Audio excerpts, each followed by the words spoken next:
Cuando quiera lo vemos.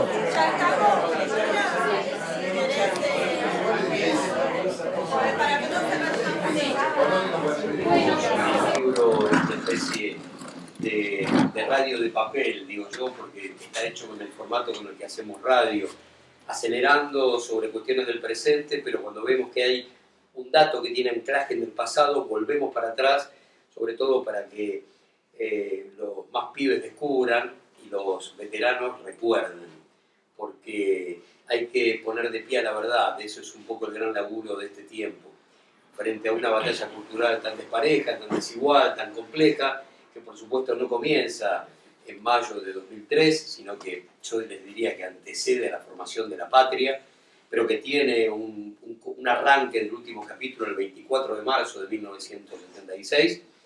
Nosotros tenemos la necesidad de poner de pie a la verdad. Y el libro tiene mucho de data dura también, más allá de análisis, porque a veces tenemos que munirnos de data dura para salir a discutir algunas cosas que son parte de la discusión cotidiana. Digamos, tenemos un presidente que cada vez que puede dice la Argentina no crece hace 20 años.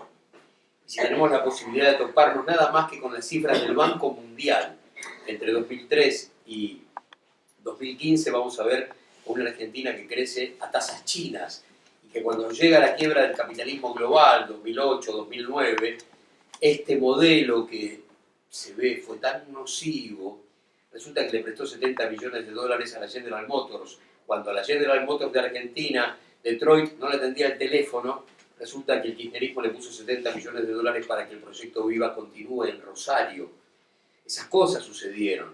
Y cuando uno observa los niveles de crecimiento del 2003 al 2015, uno también se da cuenta que la Argentina tuvo tres grandes modelos de crecimiento, procesos de crecimiento, y es data dura la que vamos a plantear. La primera tiene que ver con fines del siglo XIX, principios del siglo XX, el roquismo y esa séptima economía del mundo sin distribución de la riqueza ni derechos laborales, ¿no? Ese momento donde los muchachos no sabían qué hacer con la guita y Macoco Alza González iba 6 meses a París a tirar manteca del techo, ¿no? Y apostaban guita con sus amigos a ver si el cachito de manteca caía muy rápido o muy lento, o la vaca atada, aquello de llevarse la vaca en el barco para que los pibes de la oligarquía tuvieran leche fresca en el cruce del Atlántico. Entonces uno observa que el segundo proceso de crecimiento va del 64 al 74, cuando comienza a cosecharse el beneficio de las primeras semillas de industria nacional que se siembran entre finales de los 40 y principios de la década del 50 en la República Argentina, y ya ni siquiera el ingreso al Fondo Monetario, ni la llegada de los personajes más encumbrados de un staff que va a manejar la economía nacional durante 30 años a partir de ese momento, Martínez de O, Hueve, Dañino Pastor, Enzo Garay, etcétera, etcétera, etcétera, pueden frenar. Y el tercer proceso de crecimiento, que va a ser el más importante de los tres, es el kirchnerismo.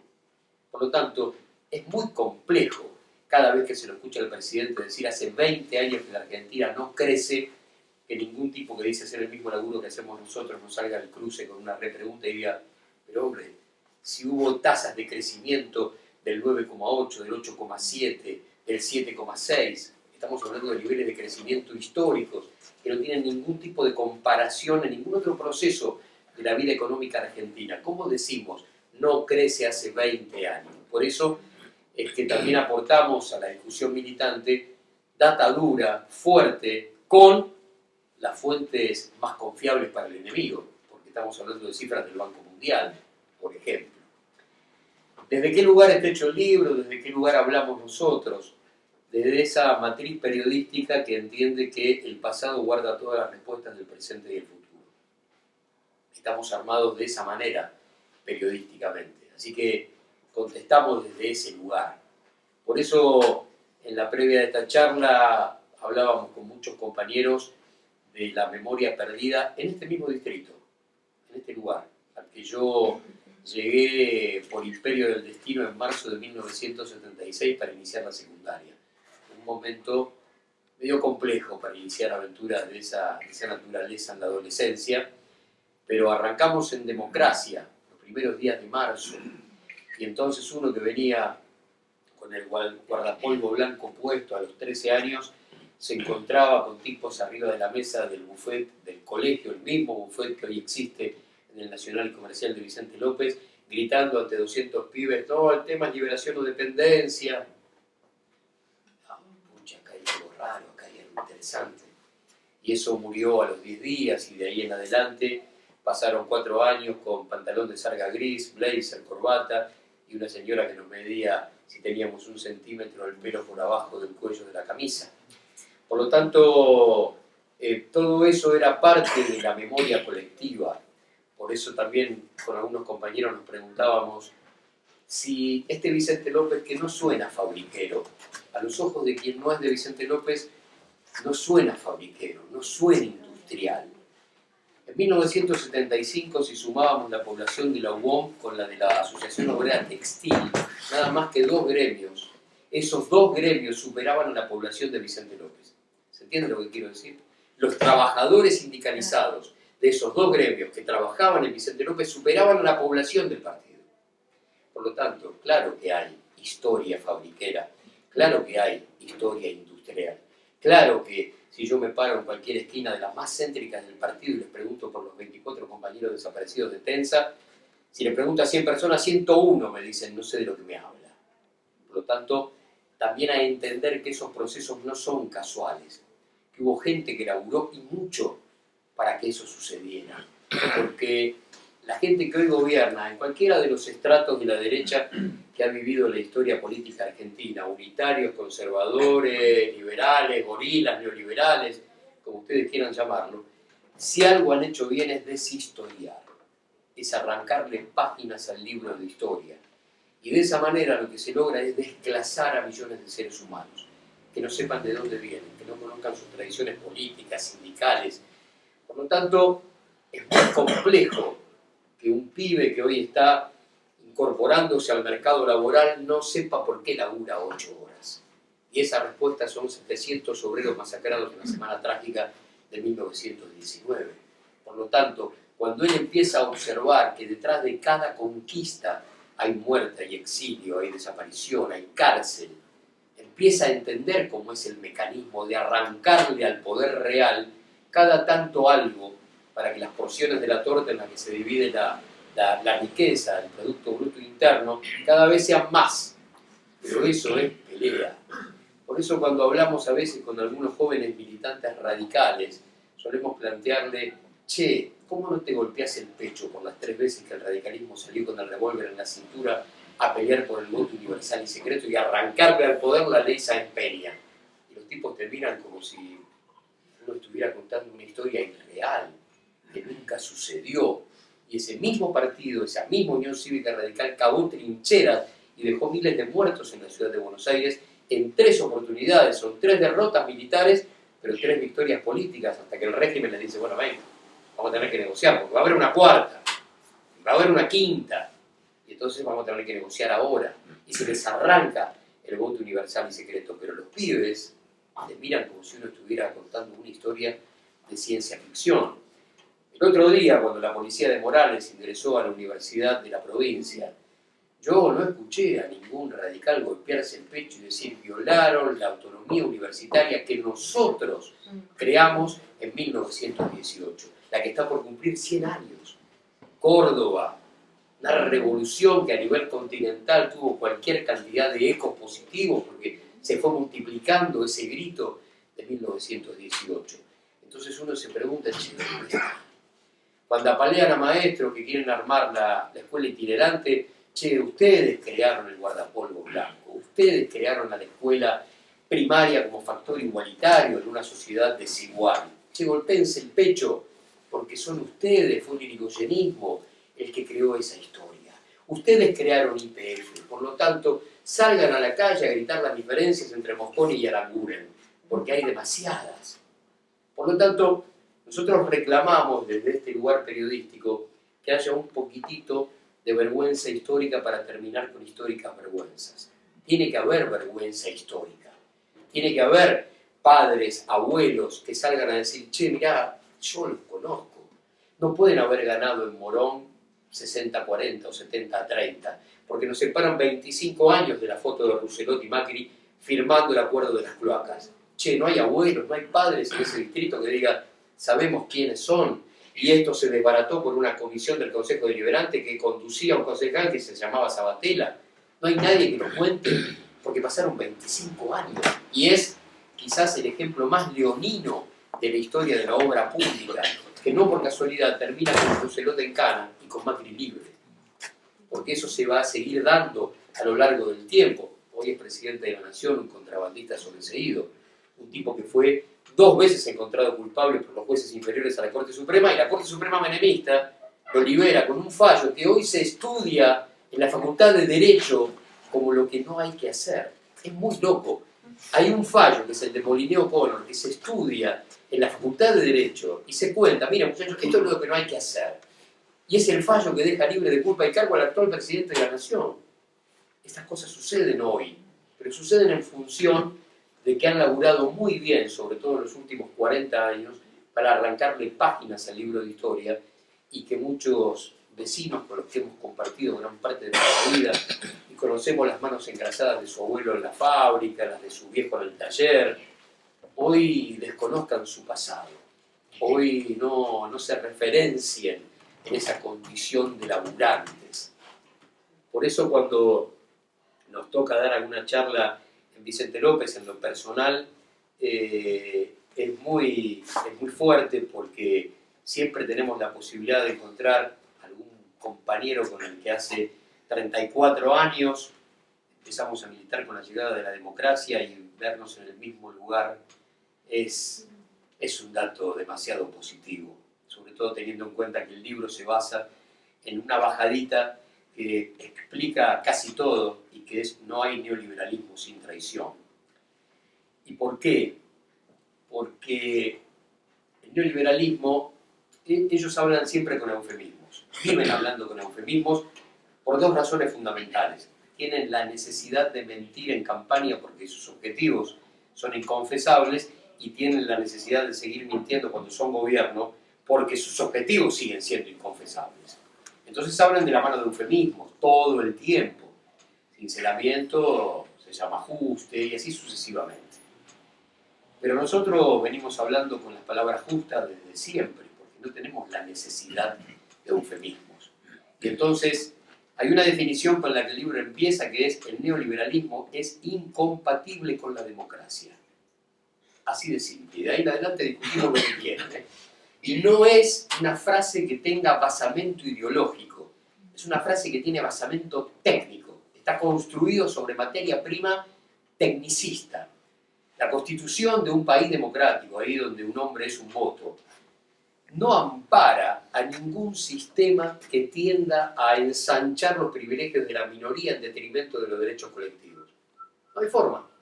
No hay un solo artículo que lo ampare. Es más, todos los artículos de esa democracia formal que soñamos con que algún día sea real van en sentido contrario. Por lo tanto, el neoliberalismo es incompatible con la democracia. No hay forma. Entonces uno ahí tira del violín y va para atrás. Y el libro en eso nos da una mano con mucho de lo que hemos hecho en Funes. El neoliberalismo desembarca en América Latina el 11 de septiembre de 1973, de la mano del golpe de Estado que termina con el gobierno y con la vida de Salvador Allende en Chile. Y en ese momento Milton Friedman, que había comenzado a cranear en la Universidad de Chicago una nueva teoría económica destinada a crear una nueva división internacional del trabajo, nosotros proveedores de materias primas y ellos de productos elaborados, ahí entiende que están dadas las condiciones y baja a Santiago de Chile. ¿Y por qué están dadas las condiciones? Porque está muerta la Constitución, porque están muertos los derechos constitucionales, porque están muertos los derechos laborales y porque hay terrorismo de Estado. Y si hay terrorismo de Estado, hay control social. Bárbaro. Esa es la única manera que yo le puedo decir a millones de chilenos y después a millones de latinoamericanos: a casa, muchachos, porque la fábrica cerró. Es el proceso que estamos viviendo ahora de una manera muy cruel, ante el silencio del resto de la sociedad, que es la parte donde ellos han ganado una batalla fundamental. Han logrado, desde el 24 de marzo del 76, terminar con el sueño colectivo, han generado lo que dice con tanta maestría alemán, la mejor fábrica de individualismo que ha conocido la historia de la humanidad, que es el neoliberalismo. Cada uno de los compañeros encerrados en sus casas, olvidando de dónde vienen, quiénes son, e intentando pertenecer, porque no forman parte, pero intentan pertenecer al mundo que todo el tiempo los expulsa, porque como decía Jauretche, buscan estar todo el tiempo cada vez más cerca del que tiene más lejos y cada vez más lejos del que tiene más cerca. Ese es un dato fundamental. Por eso es que nosotros intentamos recrear desde la mística hasta la data dura de la verdad. Desde un dato que yo le voy a dejar, es parte de un nuevo formato con el que estamos laburando, una especie de obra teatral, y que tiene que ver con la utopía. Así como un buen día también el viejo Jauretche agarró el globo terráqueo y lo puso patas para arriba y dijo: ¿por qué somos el sur? ¿Por qué somos el culo del mundo? ¿Quién inventó esa convención? Ellos. Ellos dijeron: somos el norte y ustedes son el sur. Nosotros estamos en la periferia, nosotros estamos en el centro y ustedes están en la periferia. Pero esa es una convención, que si yo la pongo patas para arriba, automáticamente somos el norte nosotros y ellos son el sur. Ellos pasan a ser el culo del mundo. Bueno, Cook decía también que las oligarquías son las dueñas de los diccionarios. Y en base a eso hay que comenzar a dar vuelta a un montón de palabras.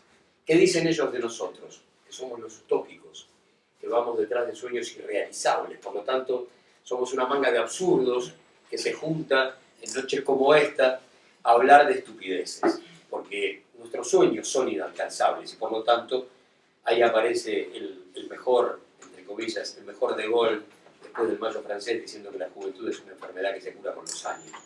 Bueno, de última podemos llegar a plantearles que nosotros somos dueños del 50% de la utopía. Porque ellos, la verdad, después de 300 años de colonia española, de saqueo y genocidio, no pudieron. Después de los 700 muertos de la Semana Trágica, tampoco. De los 1400 muertos de la Patagonia, tampoco. Del bombardeo de la plaza, tampoco. De los fusilamientos del 56, tampoco. De los 30.000 desaparecidos, tampoco. Por lo tanto, el control de nuestros sueños también para ellos es una utopía. Es un sueño irrealizable controlarnos. No cabe duda. Porque no han podido. Y mirá que fueron doblando la apuesta con el paso del tiempo. Sin embargo, acá estamos. Este es el gran dato de estar juntos hoy. Si alguien me decía hace 15 o 16 años, vamos a juntar una noche de junio con los compañeros de la casa compañera Leonardo Fabio en Florida y vamos a hablar del pasado, del presente, del futuro, en sintonía de soberanía, independencia, justicia. Y uno le hubiera dicho que la palabra utopía hubiera quedado corta y que habría que estar buscando en el diccionario una nueva para poder calificar semejante sueño en medio del último capítulo del segundo desembarco del neoliberalismo en la Argentina. Pero estamos acá. Y mientras estamos hablando acá, hay centenares de otras charlas de norte a sur y de este a oeste de la Argentina, donde la gente se junta a escuchar a un político, a un economista, a un sindicalista, a un historiador. La verdad es que tampoco ellos han podido. Y ellos van detrás de otra utopía, que es terminar con nosotros. Por lo tanto, de última, la utopía se divide en dos. Pero así como la utopía se divide en dos, lo que nosotros denominamos, y muy bien que lo hacemos, el poder real, ese poder real que hoy gobierna sin intermediación política y sin intermediación militar, por primera vez en nuestra historia, nosotros también somos el otro 50% del poder real. Porque cada vez que salimos a la calle, algo pasa. El tema es que estamos un poco desorganizados y no salimos tanto como tendríamos que salir. Pero la demostración del 2x1, por citar una de las más cercanas, es fuerte. Es fuerte. Tuvieron que retroceder. Y van a seguir retrocediendo cada vez que el otro 50% del poder real esté en la calle, como estuvo tantas veces en las 3 revoluciones radicales, o el 17 de octubre, o el Cordobazo, o el 19 y 20 de diciembre. Cada vez que el otro 50% del poder real se juntó para decir basta, fue basta. Después analizamos por qué el asunto no fue duradero y cíclicamente los tipos intentan volver y ajustan las clavijas para poder hacerlo y lo logran. Fíjense que van cambiando los métodos, porque en esta última oportunidad y a nivel de un plan continental, los tipos han entendido que el mejor partido que servía como oposición a aquellos gobiernos latinoamericanos que se parecían demasiado a sus pueblos, la única forma de voltearlos era a través de la prensa. Y aparecen los monopolios informativos destinados a la creación de una realidad paralela en todo el continente, ni hablar en el nuestro. Cuando en un país el 80% de las comunicaciones las maneja un tipo, no está en peligro el periodismo, no está en peligro el sistema comunicacional, está en peligro la democracia. Es el primer dato que tenemos que entender. Si la matriz periodística fue avanzando de la mano del avance del neoliberalismo hasta la construcción de los monopolios, es porque fue muy necesario hacer ese laburo. Hay estaciones, por supuesto que el papel prensa es la primera. ¿Cómo le doy a los 3 diarios más importantes de la República Argentina la única fábrica de papel de diario para que estos 3 diarios lo tengan al costo y se lo puedan vender a precio vil a su competencia? Es macabro, es absolutamente macabro. La segunda estación es el menemismo. 300 privatizaciones, más o menos, entre las más chiquititas, que puede ser la concesión del buffet de una empresa estatal, hasta el petróleo, que fue la más grande. Pero la primera de las 300 fueron los medios de comunicación. No hay casualidades. Y fíjense ustedes cómo operaron. Papel prensa fue el gran eje del 76, pero el segundo gran eje está prácticamente olvidado, y fue Editorial Atlántida. Fueron los vigiles. La construcción a través del papel de esa realidad paralela la hacían los 3 diarios más importantes cada 24 horas y una vez por semana los vigiles. Atendían a cada uno de los escalones de la pirámide social. Gente para la clase media, para ti, para la mujer, chácara para la patria exportadora, Villiquen para los pibes. Lean los suplementos de la Guerra de Malvinas y a esta altura del partido te ponen la piel de gallina. El gráfico de un momento clave de la incidencia del deporte y fundamentalmente del fútbol en la vida política nacional, y la revista que no tenían la crearon, que fue Somos. No tenían revista de discusión política y la crearon, Somos. Hubo una tercera pata, que generalmente tampoco se recuerda. Era una empresa que se llamaba Berson Mastaler, una empresa norteamericana que había transformado en angelitos a algunos dictadores y asesinos africanos entre finales de los 60 y principios de los 70. Trabajaron para Martínez de Oz y Videla entre el 76 y el 80. Son los creadores de la publicidad de la silla, son los creadores de la publicidad de la vaca. ¿Se acuerdan? La vaca que estaba rozagante hasta que venía el marxismo y entonces quedaba raquítica. Del tanquecito. El tanquecito de la DGI. Son los creadores de suban el piso, bajen que era la tasa y las tasas de interés del dólar. Y por supuesto son los creadores de Somos Derechos Humanos. Eso era Berson Mastaler. Mirá si los tipos no laburaron la cabecita de la clase media. Ahora, ¿cómo se rearmó el neoliberalismo en su segundo desembarco a partir de 1989? A Clarín, Canal 13 y a Vigil, Telefe. Utilizaron a las dos mismas grandes espadas para armar un escudo de contención perfecto. Perfecto. Por supuesto que en el tercer desembarco, ya Clarín dejó de ser simplemente una amalgama de medios. Calculen ustedes, es diario hasta que en el año 89 Menem lo primero que hace es modificar el artículo 45 de la ley de radiodifusión para que los tipos pudieran tener multimedio, lo que prohibía la ley de Videla. Y entonces son dueños de Radio Mitre. Que no pudieron con Alfonsín. Que no pudieron con Alfonsín. Discusiones que las cuenta muy milimétricamente Moró, que era el presidente de la Comisión de Comunicaciones, y las reuniones con Mañeto eran cara a cara con Moró. Por eso, lo que siempre cuenta Terraño, ahora no tanto, pero antes lo contaba mucho. Ahí lo mandan a hacer... Se olvidó ahora. Ahora se me olvidó. Lo mandan a negociar la transición a La Rioja. Y cuando él llega a negociar la transición, Menem está reunido con Mañeto. Ahí se está armando el futuro del país. ¿Qué viene después? Después viene Canal 13. ¿Qué vienen después? El otro gran dato que ustedes tienen que atesorar para ver cómo cambió la matriz comunicacional en la Argentina, que son la creación de los canales de noticias, a partir de 1993 con CBN y un poquitito después con TN y con todos los demás. Con los cables. ¿Cómo? Con los cables. Con los cables, que es una patriada de Urnequian, cuando todo el mundo se le reía en la cara, a él y a y a BCC, a Cablevisión y a BCC, a Lieberman, a los dos se la reían en la cara. A partir del 81, 82 empiezan a cablear zona norte, peliculitas y poca noticia. Resulta que el tipo termina vendiendo en 1996, 97, 98, por ahí, a TCI, Cablevisión. TCI era una empresa norteamericana, en $700 millones. Esa historia es la que transforma definitivamente al sistema comunicacional en la Argentina, porque el poder entiende que ya no necesita coquetear cada tanto con los noticieros de aire. Resulta que ahora podían tener un canal para operar 24 horas al día los 365 días del año. Desde la fábrica textil. Desde la misma fábrica textil en Honduras y Bonplan, donde el tipo lleva primero Radio América, que es el primer medio que le compra, donde después lleva Canal 2 y donde después lleva Cablevisión, ¿no? Ahí Radio América, cuando salía al aire, todavía funcionaba la textil y se escuchaba el ruidito de la hilandería, casi como música de fondo del estudio de radio. Ni siquiera estaba acustizado, era todo muy precario. Y hoy es Aeropuerto 2000, el mismo edificio de Honduras y Bonplan. El Por lo primer tanto, edificio que no dejaba fumar en ningún lado, ¿te acordás? no se dejaba fumar, no se podía comer. Comer o fumar implicaba que un requián, ya nos metemos en una cosa doméstica, Había un patiecito, ¿te acordás? había un lugar que se llamaba el fumadero, era donde la gente iba a comer o a fumar. Calculen ustedes que por primera vez nosotros hacíamos turnos de 8 horas de noticias.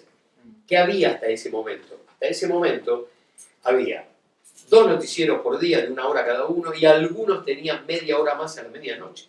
Por lo tanto había 2 horas y media. Vos entrabas a laburar 8 horas y producías durante 6. Acá teníamos vivo de 8 horas. Empezaba una locura, ¿no? De acierto error. ¿Cómo es esto? ¿De qué se trata? Bueno, entonces había que morfar, porque los planteles técnicos se sentaban en un estudio y estaban 8 horas sin pararse. Y no se podía morfar, y había que negociar todo el tiempo. Entonces, si te encontraba morfando, el tipo te podía aparecer a las 2 de la mañana con un papel plasticola clausurado. ¡Tac! Y te cerraba una oficina. Era un requián, ¿eh? No era un gerente, era parte de su locura. Pero bueno, en esa locura, el tipo estructura un canal de noticias que sale antes que TN y él sabe perfectamente que él va a operar lo que sea, créditos, que con eso va a trabajar con Cavallo, con Menem, de manera directa, línea directa, y su futuro va a estar de alguna manera clavado en esa relación. Y no, la verdad que no se equivocó un centímetro. Esa empresa de $700 millones es hoy el capital inicial de Aeropuertos 2000. Y ya que estoy ahí... Nosotros veníamos de las viejas radios, sí, y le llamábamos la fábrica, ¿te acordás? Porque tenía el eso. molinete, la tarjeta, nosotros no sabíamos qué era. En ese lugar después, Armequian compra Radio del Plata. Radio del Plata venía de un edificio señorial en la avenida Santa Fe, casi Callao, un par de cuadras de Callao, que la verdad era un lujo laburar ahí por la disposición de los estudios de grabación, los estudios en el sótano, que eran los estudios de aire. La verdad que estaba muy bien armado y era una casona en la avenida Santa Fe. Cuando los traen a laburar a la fábrica, los ponen en un lugar, yo creo que esto era gigante. Sí. Y yo vi a compañeros de 20 o 25 años de laburo en Del Plata llorar cuando entraban a Honduras y Bonplan. Llorar, ese grado de pertenencia que se tiene a veces con el laburo, genera que vos sos parte de hasta del inventario. Y hasta ese momento pasaba mucho en nuestro gremio, que a partir de los 90 empieza a ser, como decíamos en esa nota, el gremio de los pasantes. Algo muy similar a lo que están apostando ahora muchas de las empresas que echan dotaciones de 500 tipos, pero no para desaparecer. Algunas sí cierran, pero no son las de 500. PepsiCo. Las de 500 cierran PepsiCo. para tomar gente a la mitad del valor de su sueldo actual. Están buscando esa flexibilización laboral, porque en los 90, de hecho, nosotros la vivimos mucho en los medios de comunicación. Echaban a planteles que ganaban, ponerle 10 mangos para tomar la misma cantidad de gente a 5. El problema era que cada uno de los que entraban no tenía la menor idea del oficio. Entonces después, cuando todo esto terminó, la mayoría de los pibes que habían quedado fuera del laburo y ya eran trabajadores del estado de madurez para poder dar clase en cada día de laburo, tuvieron que volver. Yo recuerdo siempre un aviso clasificado en Clarín que duró semanas en el año 2002, que pedía matricero. No había, porque habían desaparecido las escuelas técnicas, porque habían desaparecido algo que era parte del barrio. Había un matricero por manzana en los lugares fabriqueros y en los sitios del conurbano más ligados a la producción.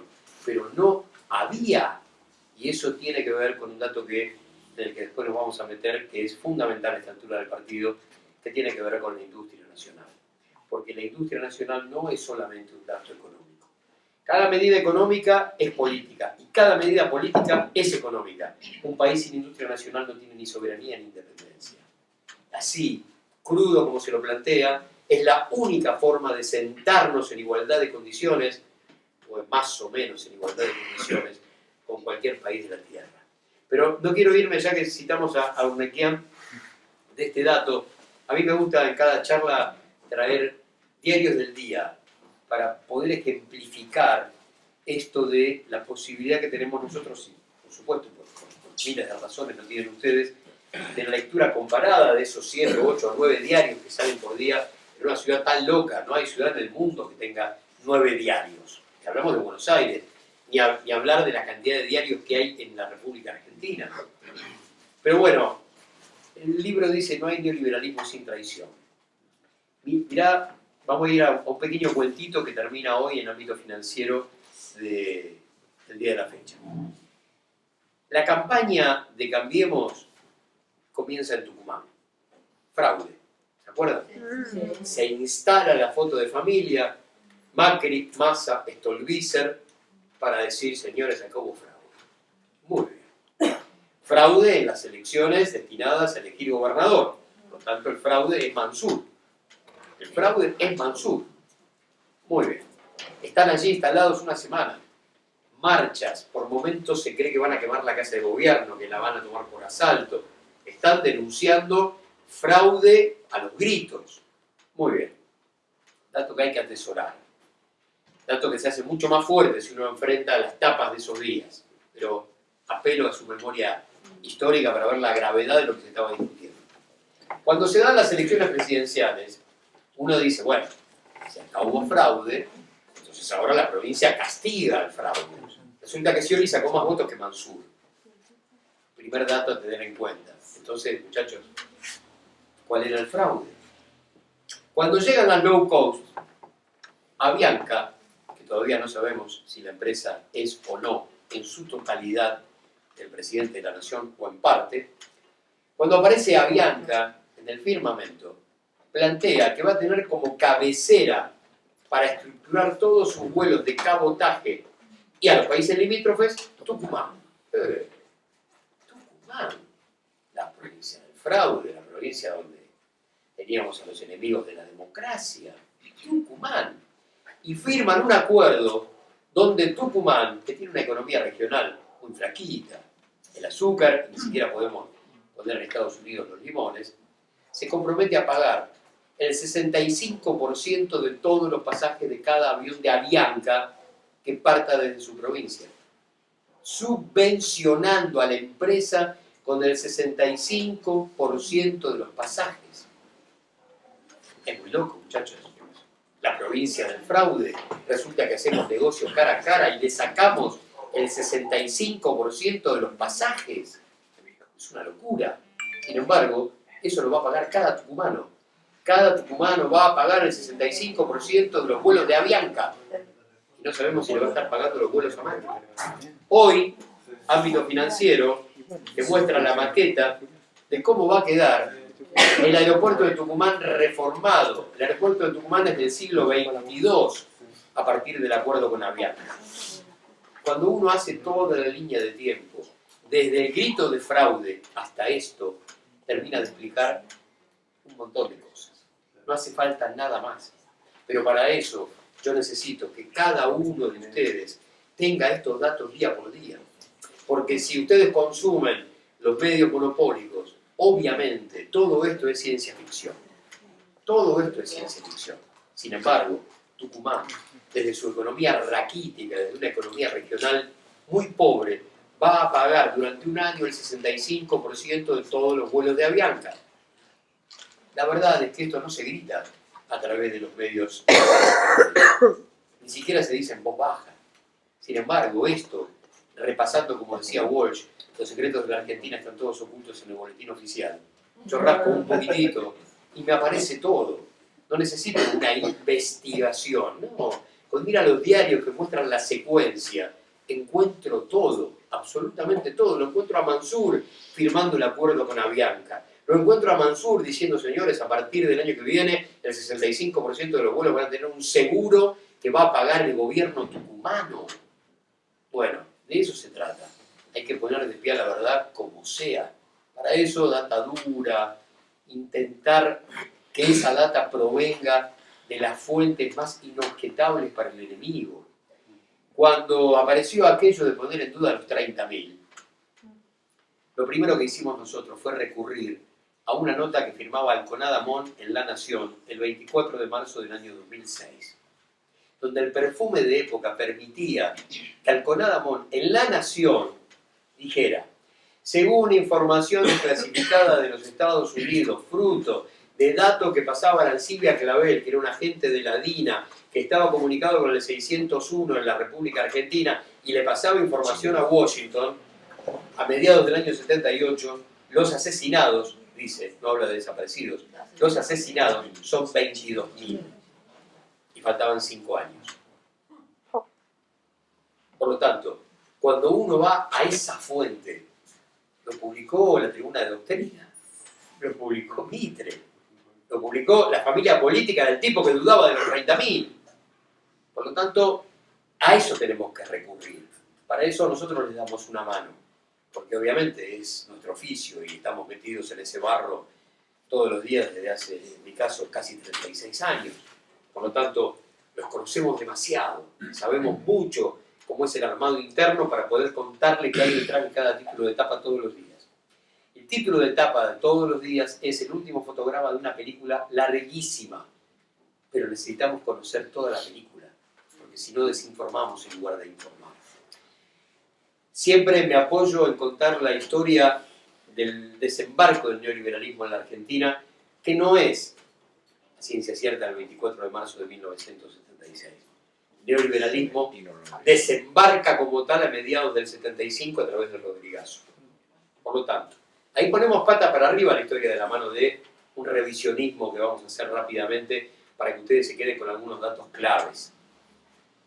A mediados de 1975 el diagnóstico económico de la Argentina era 47-48% del PBI para los trabajadores, 5.000, 6.000 millones de dólares de deuda externa, aparato productivo de pie y laburando como nunca, el 70-80% de la masa obrera sindicalizada y en blanco. ¿Cuál era la necesidad de implosionar el país económico a través de una cadena nacional que anunció un aumento de tarifas del 300% y una devaluación del 180%? Ninguna. La única necesidad que tenía el neoliberalismo era que vos ingresaras a un hospital resfriado y cuando te ibas, mirabas y te habían amputado una gamba. Y los tipos te decían, mira, hubo que sincerar el diagnóstico y fue por tu bien. Pero no había otra necesidad. Había que hacer volar ese país por el aire para cambiar su matriz económica y desembarcar de la mano del neoliberalismo. Ahora, Grupo Ascuénaga se reunía desde 1974 una vez por semana en un petit hotel de la calle Ascuénaga, propiedad de Blaquier. Como ven, nunca hay casualidad, ¿no? ¿Quién lo comandaba ese grupo? José Alfredo Martínez de Oz. ¿Quién era el 2 de ese grupo? Guillermo Walter Klein. ¿Quiénes más estaban? García Belsunce padre y un tipo que yo pretendo en cada charla que ustedes se lo lleven de alguna manera aferrado, así cerrado en el puño para googlearlo, buscarlo, que se llamaba Ricardo Mansueto Sin. Ricardo Mansueto Sin, Z-I-N-N.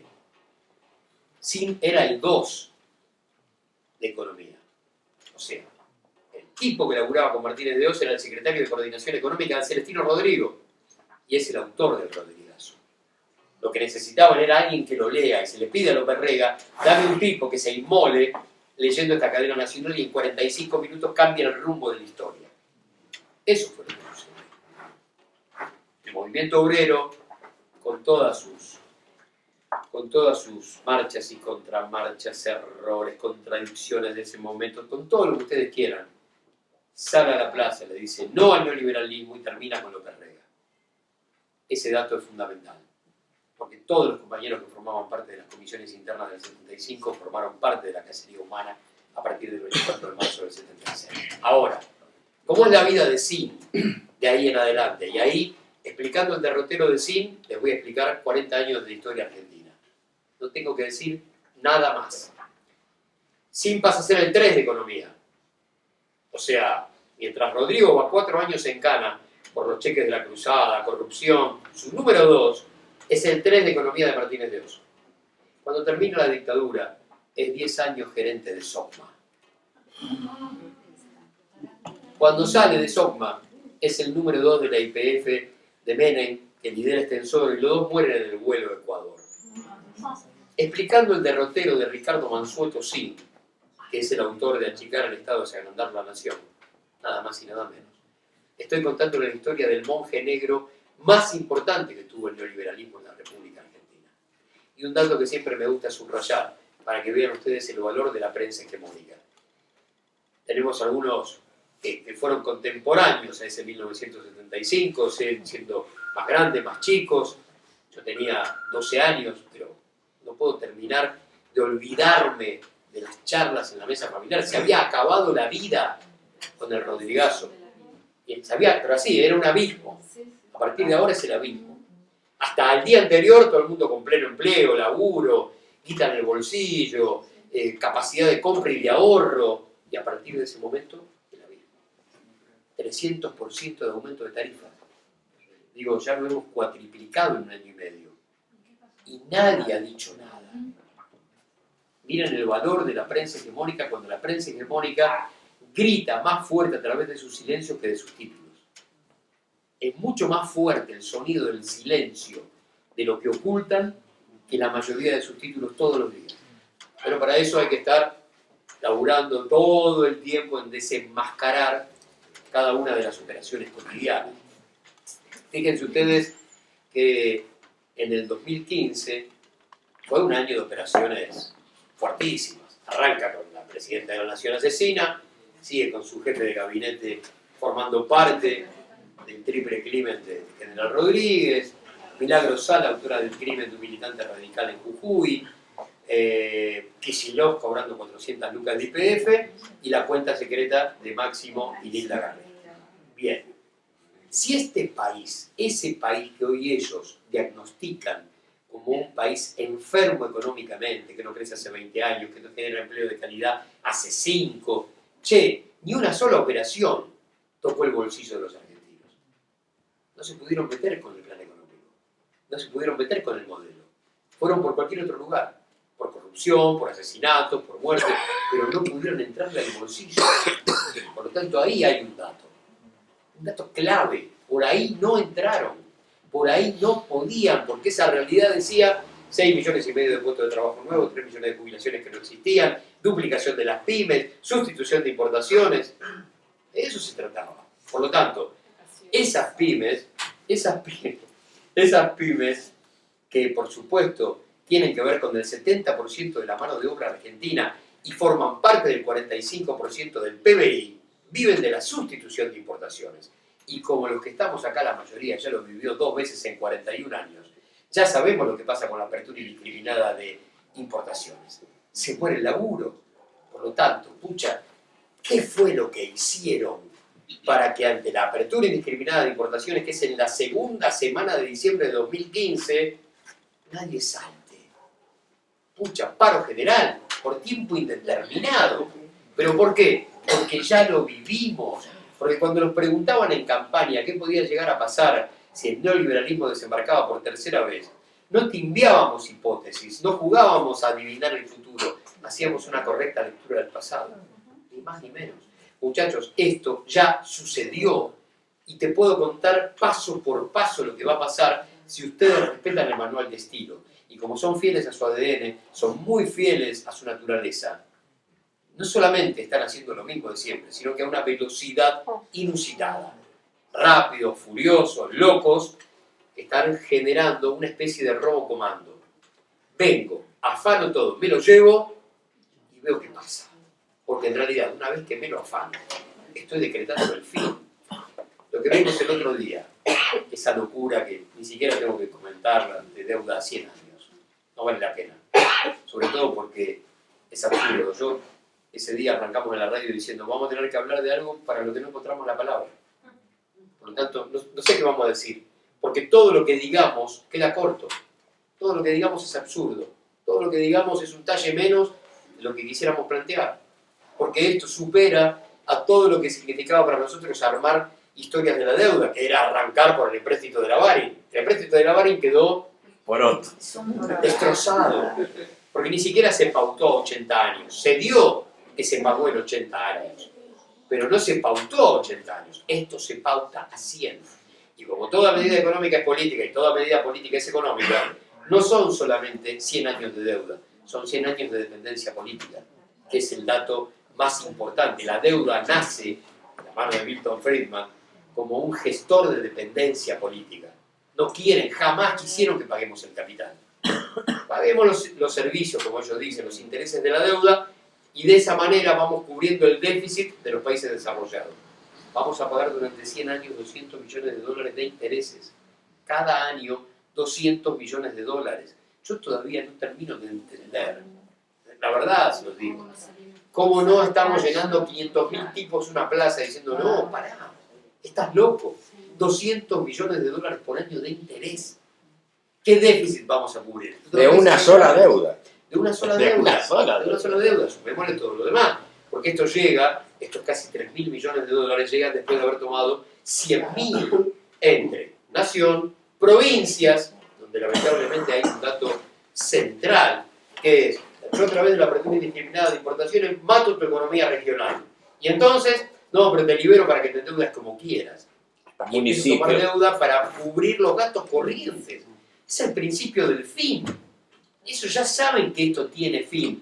Por eso es que uno, que no quiere nunca subestimarlos, la verdad, en este momento, tiene la posibilidad de decir, esto muere en poco tiempo, esto es cortoplacismo puro, esto es me la llevo, es un afano, me la llevo a cara descubierta, ni siquiera me pongo un pañuelo, un pasamontaña, un antifaz, porque esto es a cara descubierta. Por primera vez el neoliberalismo no quiere intermediación política. Por primera vez mi vieja me puede decir quién es Quintana, Calcaterra, Manieto. Es la primera vez. Es la primera vez que esto cuando termine, como supuestamente va a terminar, la gente no solamente va a ir a golpear la puerta de los bancos, sino que va a ir a romper las filiales de Pharmacity. Porque ahora conoce muchísimo de los personajes de su mundo. Decía Chabran, el poder es impunidad. Es una frase espectacular. Pero también dijo, cuando la foto de cabeza, ese fue un disparo en mi frente. Hay que juntar las dos frases. Bueno, acá mucha gente se está pegando un disparo en su frente. Porque yo no puede ser que yo agarre el diario y lea que el hermano de Quintana es el comisionista de deuda externa más importante que tiene la Argentina. Muchachos se están riendo de nosotros de una manera increíble, porque además no tengo que ir a buscarlo a través de cualquier servicio de inteligencia paralelo.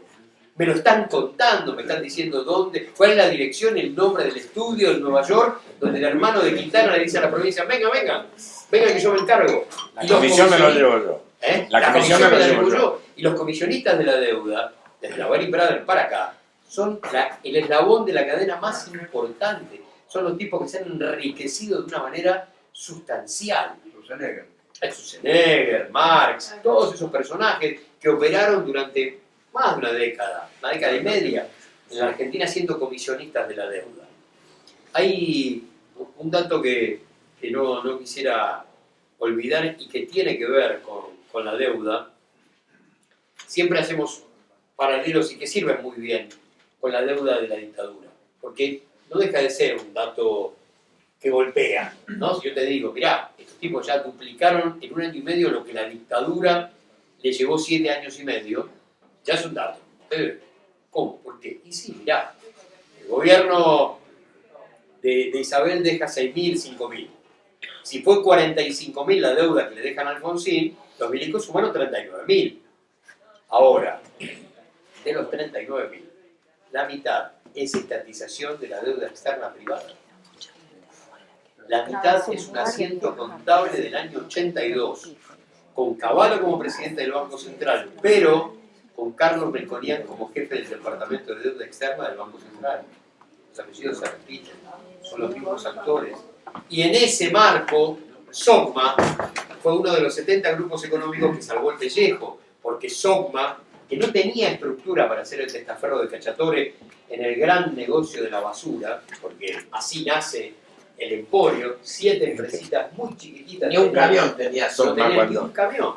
7 empresitas muy chiquititas. Tenía Macri en 1976 y tenía 43 en 1983. Pero la empresa esencial es Manliva, Mantenga Limpia Buenos Aires, porque Cacciatore convierte a la tonelada de basura por primera vez en la República Argentina en un negocio que hasta el día de hoy, y han pasado 35 años, 36 años, desde aquel 79-80, es el 50 al 60% del presupuesto comunal en la mayoría de las provincias argentinas y en todo el conjunto del conurbano bonaerense. Mirá lo que los tipos impusieron. Ahora, ¿cómo logra tener esa estructura con endeudamiento externo? Cuando llegó 1982, había que estatizarlo. Y si uno revisa los archivos, ya por el año 2001, Franco, nota de Clarín, para que la googleen y la busquen, pide exactamente lo mismo al gobierno de la Rúa: estatización de la deuda externa privada para poder salvar el país. Por lo tanto, esa medida, que es la más socialista del neoliberalismo, que todos nosotros mantenemos a compañeros, ellos la utilizan siempre. El subsidio a Avianca. Pero ¿cómo? Muchachos, ustedes no creen en la mano invisible del mercado. Hoy, ámbito financiero, y esto es muy interesante porque básicamente tiene mucho que ver con esto de no hay neoliberalismo sin traición. Ámbito financiero. Nos tomaron de boludos. Así arranca la nota. Ahora se hacen los valientes, pero esto a Moreno no se lo hacían.